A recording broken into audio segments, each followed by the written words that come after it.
Dan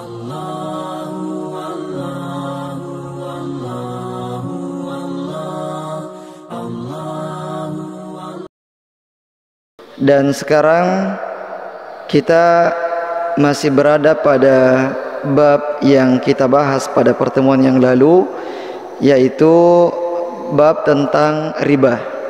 Pembahasan tentang masalah riba. Pada pertemuan yang lalu kita sudah menyebutkan bahwasanya riba ada dua jenis. Ada riba duyun, ada riba buyu'. Dan riba duyun ini tidak terjadi kecuali nasi'ah, riba nasi'ah. Adanya pertambahan karena adanya tenggang waktu yang diberikan kepadanya. Adanya manfaat yang didapatkan oleh orang-orang yang memberikan piutang, apapun bentuk manfaat tersebut. Sebagaimana di dalam kaidah fikhiyah disebutkan, kullu qardin jarra naf'an fahuwa riba. Segala bentuk piutang yang mendatangkan manfaat maka dia adalah riba. Kemudian yang kedua adalah riba al-buyu', riba yang terjadi pada jual beli. Dan kita katakan riba yang terjadi pada jual beli ini ada riba nasi'ah, ada juga riba al-fadl. Dan dasar dari riba buyu' adalah sabda Nabi sallallahu alaihi wasallam, "Adz-dzahabu bil-dzahab wal fiddah bil-fiddah wa asy-sya'iru bis-sya'ir wal burru bil-burri wat tamru bit-tamri wal milhu bil-milhi yadan sawa'an bisawa'in mithlan bimithlin yadan biyadin." Emas dengan emas, perak dengan perak, gandum dengan gandum, syair dengan syair, kurma dengan kurma, garam dengan garam, maka syaratnya harus terpenuhi dua. Yang pertama adalah harus sama takarannya, yang kedua harus sama majelis atau harus tunai. Ini ketika pertukaran itu sama jenisnya dan sama illahnya. Adapun ketika sama illah dan berbeda jenis, ya, atau beda jenis tapi sama illahnya, maka boleh beda takaran namun harus tunai.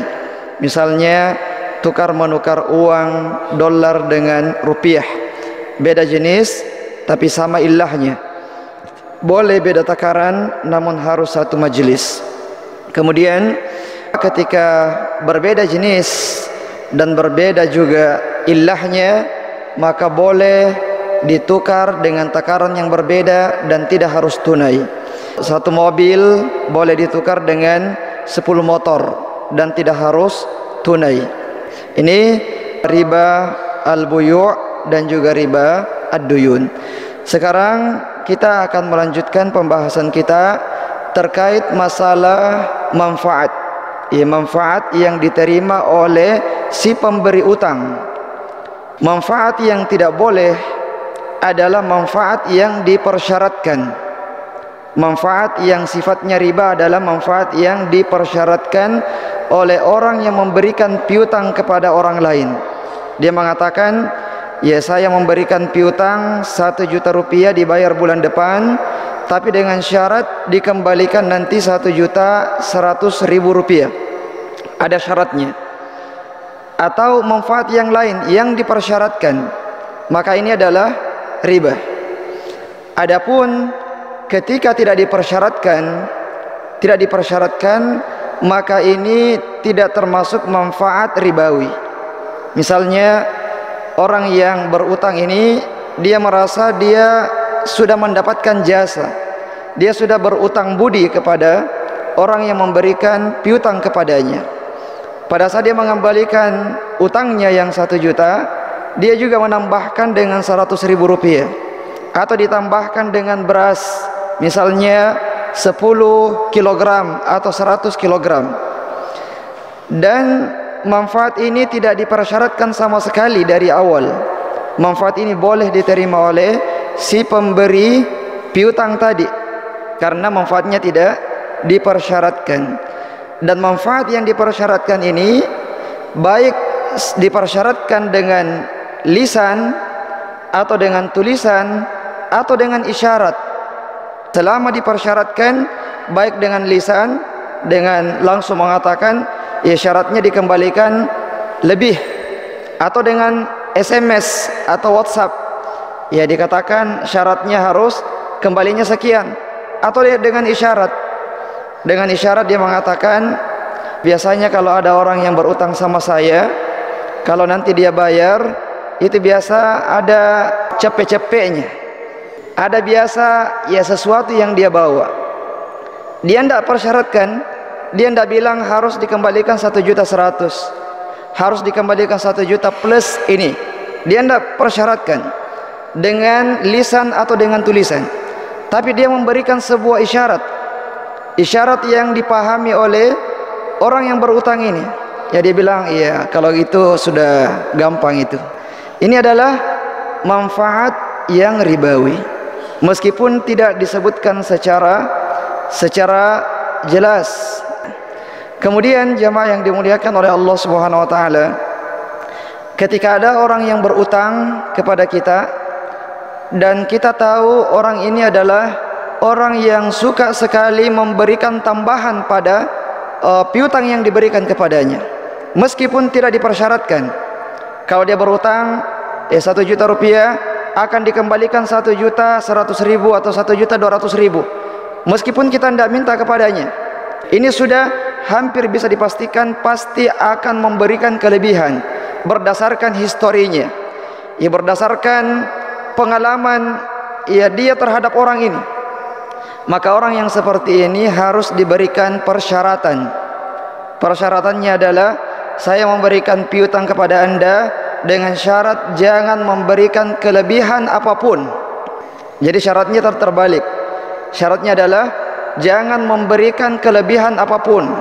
Ini pada orang yang kita sudah tahu ya dengan sangat yakin kalau kita memberikan piutang kepadanya, pasti dia akan memberikan tambahan meskipun kita tidak memintanya. Kalau kita tidak memberikan persyaratan dan ternyata dia memberikan manfaat kepada kita, maka manfaat itu adalah manfaat ribawi, karena dari awal kita memang sudah mengetahuinya, sudah memperkirakannya. Taib. Kemudian jamaah yang dimuliakan oleh Allah Subhanahu wa taala, yang kedua adalah masalah pelipat gandaan atau denda. Masalah denda. Kita katakan pada pertemuan yang lalu, denda keterlambatan atas sebuah transaksi utang piutang itu adalah riba. Orang mengambil cicilan misalnya, dalam akad cicilan tersebut ketika terjadi keterlambatan maka ada dendanya. Denda ini adalah denda riba. Taib.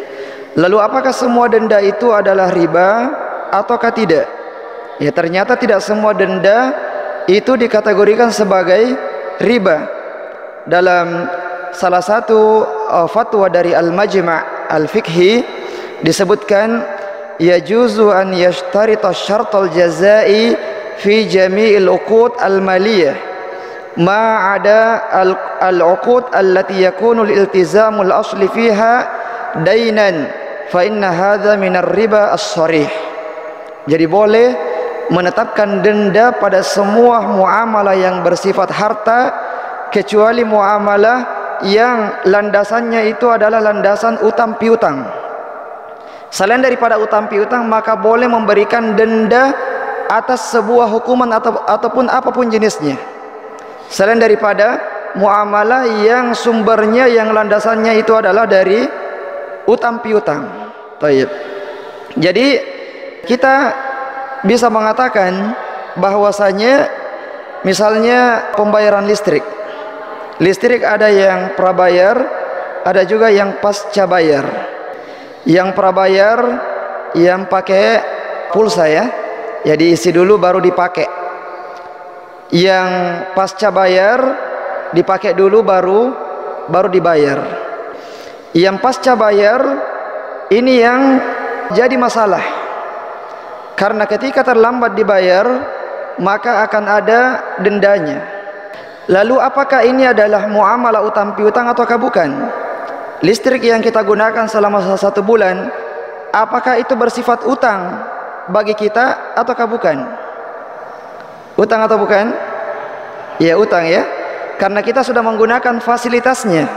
Ya, kita sudah menggunakan fasilitas selama 1 bulan dan diberikan waktu membayar, tanggal sekian harus dibayar. Kapan telat daripada itu, maka dikenakan denda. Ini juga sebenarnya termasuk dari riba, namun ya dilihat kepada kondisi dan kebutuhan seseorang, di mana kebutuhan ya seseorang terhadap listrik ini adalah kebutuhan yang sangat penting, kebutuhan yang sangat pokok ya, dan mungkin tidak ada lagi di kota Pindrang ini, apalagi dalam kota yang tidak ada listrik di rumahnya. Ya, semuanya menggunakan listrik karena dia adalah kebutuhan yang sangat-sangat mendasar. Mau tidak mau seseorang harus memasang listrik di rumahnya. Taib. Ketika memang tidak ada pilihan, maka boleh digunakan fasilitas tersebut, namun diupayakan dengan semaksimal mungkin agar tidak terlambat sehingga kita akan terkena denda yang merupakan riba, karena dia adalah denda yang bersumber dari utang piutang. Taib. Begitu pula dengan muamalah-muamalah yang lain. Adapun ketika dia adalah muamalah yang bisa kita masih punya banyak pilihan yang lain, misalnya kartu kredit. Kartu kredit beda dengan kartu debit. Kartu kredit kita diberikan kartu, kita boleh gunakan untuk berbelanja dengan kartu tersebut padahal tidak ada isinya. Tapi ketika kita berbelanja, maka akan tercatat bahwasanya kita sudah punya utang sekian rupiah. Diberikan jangka waktu untuk membayar utang tersebut, misalnya 1 bulan. 1 bulan setelah digunakan, setelah kita berutang harus dibayar. Kapan telat dibayar, maka akan ada dendanya. Kalau tidak telat, tidak ada dendanya. Tapi ini adalah kebutuhan, tapi bukan kebutuhan yang mendasar, sehingga kita masih boleh menghindarinya, tidak mengambilnya, tidak membuat kartu kredit. Ya, kita membuat kartu debit yang kita isi saldo. Kita mau belanja, kita belanja dengan saldo kita yang ada di dalam kartu tersebut, karena ini adalah sesuatu yang boleh. Sementara kartu kredit itu tidak boleh, karena memang kita belum terlalu, bukan sebuah kebutuhan yang sangat-sangat mendasar. Nah, meskipun kita yakin bahwasanya ketika kita mengambil atau menggunakan kartu tersebut, maka kita tidak akan terkena denda keterlambatan, karena kita sudah berazam bahwasanya saya tidak akan terlambat untuk membayarnya.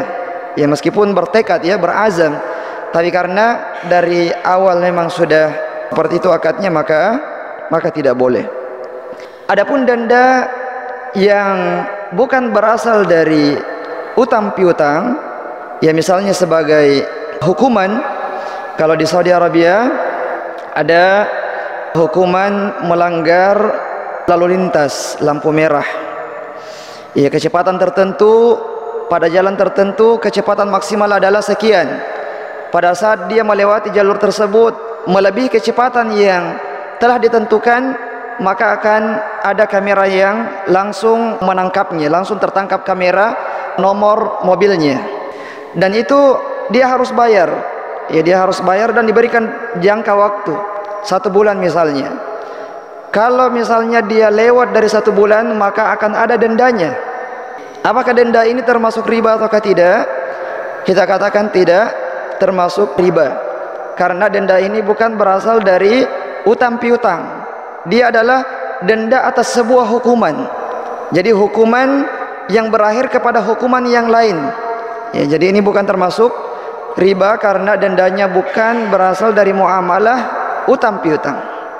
Begitu pula dengan kalau di negeri kita adalah misalnya keterlambatan membayar atau memperpanjang surat-surat kendaraan, STNK misalnya, atau platnya atau yang lain, diberikan jangka waktu. Ya, ketika lewat daripada itu maka akan ada dendanya. Ada dendanya. Nah, apakah denda ini bersumber dari muamalah utang piutang ataukah tidak? Kita pasti akan mengatakan bukan dari muamalah utang piutang. Pemerintah tidak memberikan utang kepada kita pada saat kita menggunakan motor kita sendiri dan tidak ada fasilitas yang kita berutang dengannya. Hanya saja ini merupakan sebuah peraturan, ya, peraturan kapan melewati batas yang telah ditentukan maka akan kena denda. Jadi denda yang seperti ini bukan termasuk denda ribawi. Sekali lagi kesimpulannya adalah denda yang tidak boleh yang bersifat ribawi adalah denda yang bersumber dari muamalah utang piutang. Taib. Kemudian jamaah yang dimuliakan oleh Allah Subhanahu wa taala, ya, kembali tadi ke masalah komoditi ribawi. Komoditi ribawi ini poin yang ketiga, ya. Ya, kita kembali ke komoditi ribawi. Jadi komoditi ribawi ini tidak boleh ditukar yang sejenisnya kecuali dengan takaran yang sama. Meskipun benda ini sudah berubah bentuk. Misalnya beras sudah berubah menjadi nasi. Jadi nasi tidak boleh ditukar dengan beras karena akan berbeda takarannya. Begitu pula yang basah, padi yang kering ditukar dengan padi yang masih basah, ini juga tidak boleh karena akan berbeda takarannya.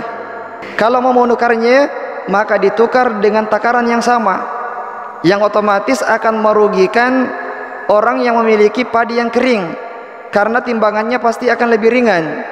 Lalu solusinya bagaimana? Ya, dia harus menjualnya dulu.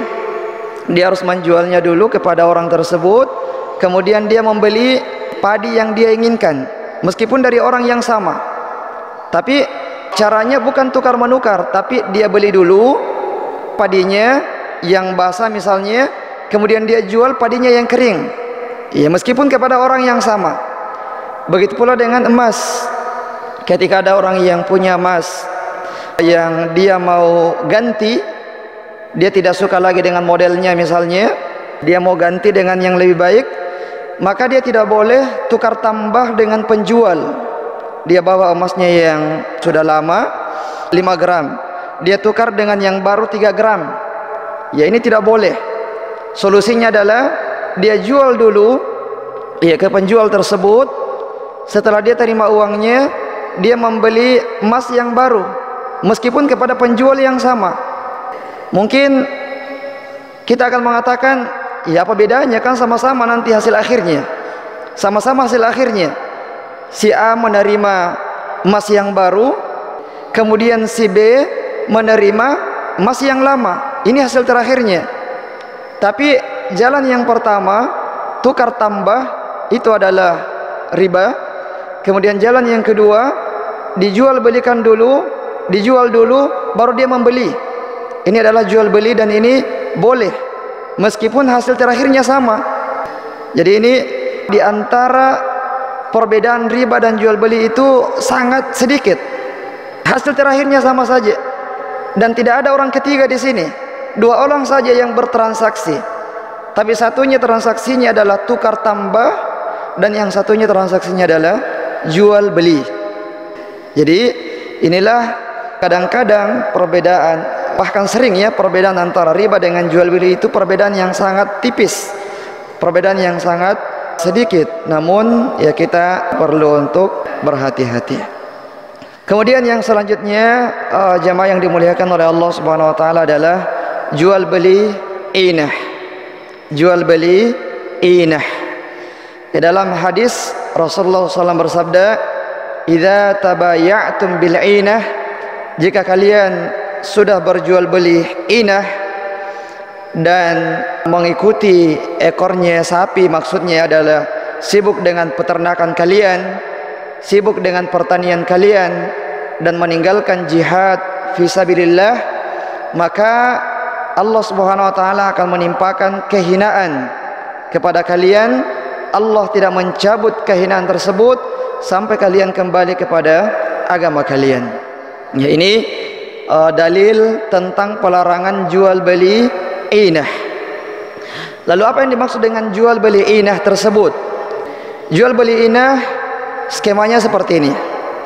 Antara si Zaid, seorang bernama Zaid, kemudian seorang bernama Yaman.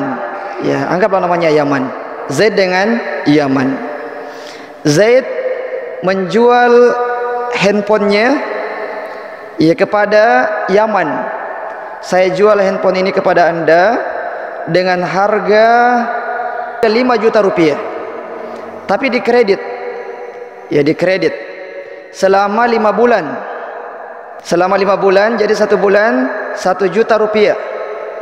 Pekan depannya atau besoknya, ya besoknya si Yaman datang kepada si Zaid dan mengatakan, saya jual handphone ini kepada Anda dengan harga 4 juta rupiah tunai.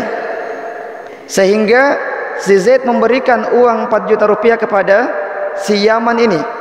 4 juta rupiah sekarang diberikan kepada Yaman.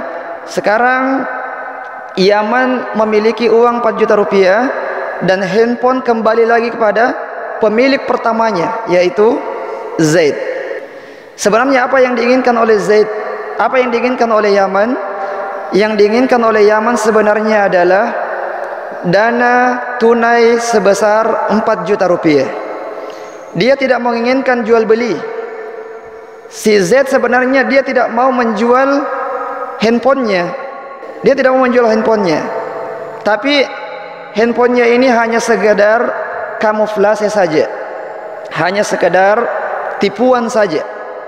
Kalau misalnya Zaid memberikan Yaman 4 juta rupiah, kemudian Yaman membayarnya seharga 5 juta rupiah dicicil, riba atau tidak? Riba atau tidak? Riba. Berapa ribanya? 1 juta. Iya, 1 juta rupiah. Karena adanya tenggang waktu selama 5 bulan. Ini kan riba. Oke, supaya tidak riba, kita jual beli.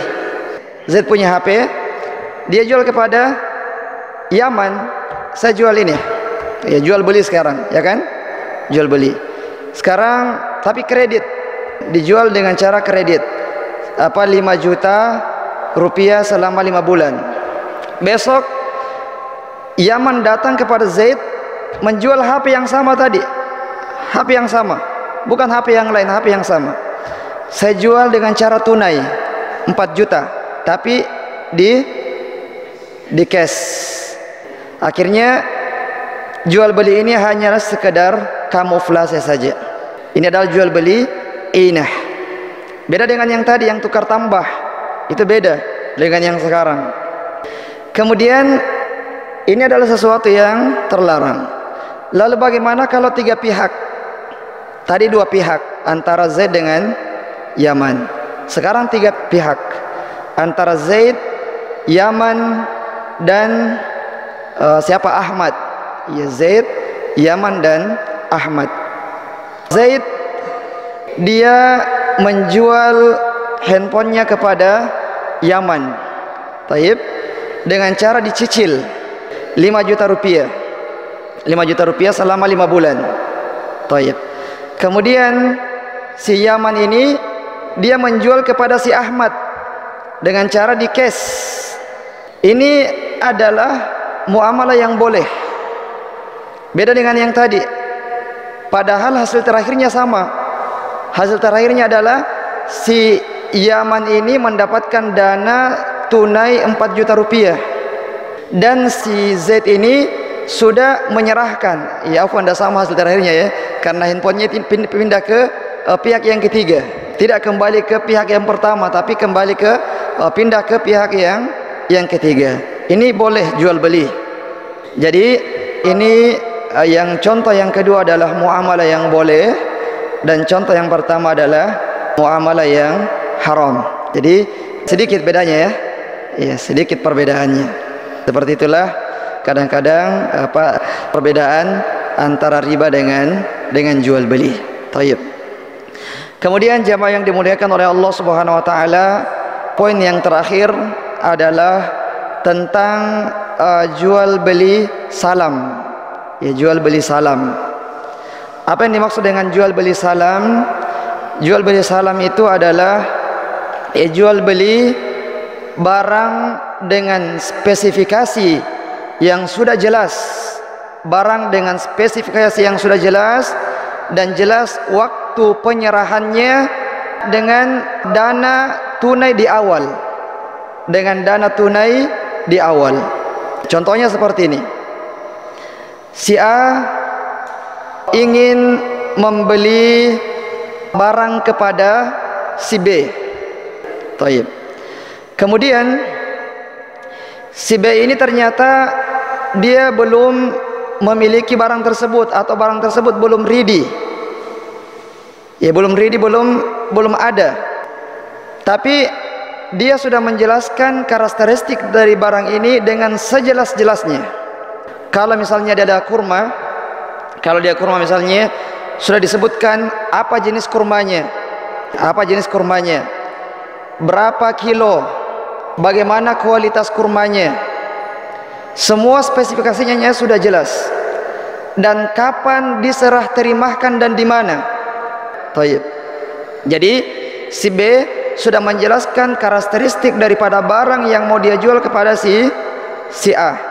Si A sepakat dengan karakteristik tersebut. Sekarang si A harus membayar barang tersebut tunai. Tidak boleh di DP atau dicicil. Tidak boleh di DP dulu, sebagian dulu. Nanti kalau barang datang baru dibayar cash. Tapi jual beli salam itu dananya, pembayarannya sudah diserahkan semuanya. Kemudian ketika barang tersebut datang, maka si B tadi ini menyerahkan barang tersebut kepada si A. Ini disebut dengan jual beli salam. Barangnya belakangan, pembayarannya sudah lunas di awal pada saat akad dilakukan. Yang tidak boleh adalah jual beli utang dengan utang. Ya, bagaimana jual beli utang dengan utang tersebut? Ketika barang ini, contoh yang tadi ya, penjual kurma tadi belum datang kurmanya. Ya, belum datang kurmanya. Kemudian dia sudah menawarkannya ke orang, pre-order. Dia sudah menawarkannya ke orang dengan istilah pre-order. Ya, barang belum datang tapi pembayaran sudah ditagih.